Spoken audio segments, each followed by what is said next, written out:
ජේසුස් වහන්සේගේ නාමයෙන් ඔබට සුබ දවසක්.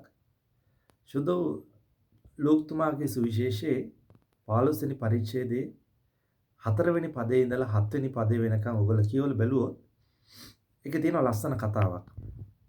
ඒ කතාව තමයි එක ඉඬේරෙක් එක උදෑසනක එයාගේ ඉන්න බැටළුවන් ගාන එයා පරීක්ෂා කරලා බලනවා එයාගේ ගාන හරියටම ඉන්නවද කියලා. ඒ කතාවේ එයාට බැටළුවන් 100 දෙනෙක් ඉන්නවා. ඒ උදෑසනක එයා ගණන් කරලා බලද්දි බැටළුවන් 99 දෙනා ඉන්නේ එක්කෙනෙක් නැහැ ඒ බැටළු ගාලේ. මෙයා මොකද කරන්නේ? මෙයා කල්පනා කරනවා ඊයේ දවසේ මම මේ බැටළුවන් 100 දෙනාම අරගෙන පාලු කරේට අරගෙන ගියා. ඒගොල්ලන්ට තනිතලාවට අරගෙන ගියා. ඒගොල්ලන්ට අවශ්‍ය ආහාර, ජලය, නිදහස ලබා දෙන්න. නමුත් ඊයේ දවසේ අවසානයේ බැටළු ගාලට ඇවිල්ලා ඉන්නේ බැටළු 99 දෙනයි.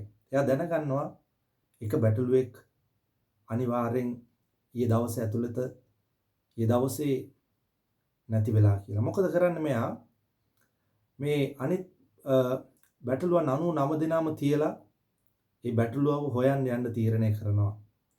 මොකද ඔහු දන්නවා ඒ බැටළුව කොහෙද නැති වෙලා ඉන්නේ කියලා. ඔහු ඒ බැටළුවන්ව අරන් ගිය තැන් ඔහු දන්න නිසා ඔහු යනවා ඒ බැටළුව හොයාගෙන. ඒකම ඒ නැති වෙච්ච බැටළුවා යම් තැනක හිර වෙලා ඉන්නවා. ඔහුගේ වටේම පර්වත. තනිතලාවක් ඌට පේන්නේ නැහැ. වතුර මුකුත් ඌට හොයාගන්න විදියක් නැහැ. තනනිල් කොළපාට මුකුත් පේන්න දෙයක් නැහැ.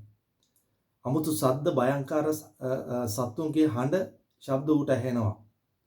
ඌ බය වෙලා ඌගේ ජීවිතේ නැති වේද කියලා. ඒත් ඌට කරන්න දෙයක් නැහැ. යන්න තැනක් ඌ දන්නේ නැහැ. ඌගේ ඉඬේරා නැහැ. ඌගේ යාළු බැටළුවෝ නැහැ. ඌ තනි වෙලා ගෙහි ඉන්නවා. ඌට කරන්න දෙයක් නැති නිසා. හැබැයි ඌගේ අයිතිකාරයා බැටළුවගේ අයිතිකාරයා ඉඬේරා ඔහු යනවා හොයන්න. ඒ කතාව කියනවා ඒ ඉඬේරා ගිහිල්ලා ඒ නැති වෙච්ච බැටළුවව අරගෙන කරේ තියාගෙන නැවත ඒ බැටළුවගේ ඒ අයිති තැනට ඒ බැටළු ගාලට අරන් එනවා කියලා. මගේ දරුවනේ අද ඔබත් යම් තැනක ජීවිතේ ඉන්නවද ඒ නැති වෙච්ච බැටළුව හා සමානව? ඔබ ජීවිතේ යම් තැනක ප්‍රශ්නක හිර වෙලා ඉන්නවද? ඔබේ වටපිටාවේ ඔබට දැනෙනවද මහත් ඝන අන්ධකාරයක් වගේ? බොහෝ භයානක ශබ්ද ඔබට ඇහෙනවද ඔබේ ජීවිතේ ඔබ ඉන්න තැන? ඔබේ ජීවිතේ නැති වෙයි විනාශ වෙයි කියලා ඔබට බයයිද? ඔබේ වටේම තියෙන පර්වතද? ඔබට පිළිතුරක් සහනයක් මුකුත් පේන්නේ නැද්ද? ඔබට තනිතලාවක් වතුර තියෙන තැනක්, ඔබට සිසිලක් සැනසීමක් දැනෙන තැනක් ඔබට පේන්නේ නැද්ද ඔබ ඉන්න තත්ත්වේ? ඒ වගේ තත්ත්වයක මගේ දරුවනේ ඔබ ඉන්නවා නම් ජේසුස් වහන්සේ අද ඔබට පණිවිඩයක් කියනවා. ඒක තමයි උන්වහන්සේ කියනවා ඔබ ඔය ඉන්න තැනම ඉන්න ජේසුස් වහන්සේ ඔබව සොයාගෙන එනවා කියලා. ඔබ ඔය ඉන්න පීඩාවෙන් ඔබ ඉන්න ওই තත්ත්වෙන් එකෙන් ගැලවෙන්න උත්සාහ කරන්න එපා. ඒ ඉන්න ප්‍රශ්නයට උත්තරය හොයන්න ඔබ මහන්සි වෙන්න එපා. ඔබ දන්නේ නැහැ මේ ප්‍රශ්නෙන් ඒ උත්තරෙන් කොහොමද ඔබ ඉන්නේ කියලා. ඔබේ වටේ හඬ ඇහි ඔබේ ජීවිතයට භයානක හඬවල්. නමුත් ඒ කිසිදු දෙයකට බය වෙන්න එපා. ජේසුස් වහන්සේ අද ඔබට පොරොන්දුවක් දෙනවා. උන්වහන්සේ එනවා ඔබව සොයාගෙන. උන්වහන්සේ කියනවා ඔබ ඔය ඉන්න තැනම ඉන්න.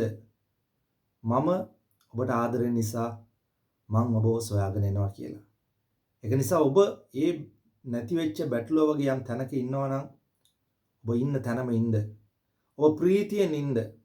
ඔබේ වටපිටාවේ මොන දේ සිදු වුණත් කමක් නැහැ. ඔබ ඉන්න තැන මොන වුණත් කමක් නැහැ. ඔබ ඉන්න වාතාවරණය මොකක් වුණත් කමක් නැහැ. ඔබ ඉන්න තැනම ඉන්න. ජේසුස් වහන්සේ එනවා ඔබව සොයාගෙන. උන්වහන්සේ ඇවිල්ලා ඔබ ඔය ඉන්න තැනින් උන්වහන්සේ ඔසවලා අරගෙන උන්වහන්සේ ඔබව අරන් යනවා ඔබේ සුදුසු ස්ථානයට. එහෙනම් ඔබ ඉන්න තැනම ඉන්න ජේසුස් වහන්සේ එනවා ඔබව සොයාගෙන. අපිට ජේසුස් පිටයි.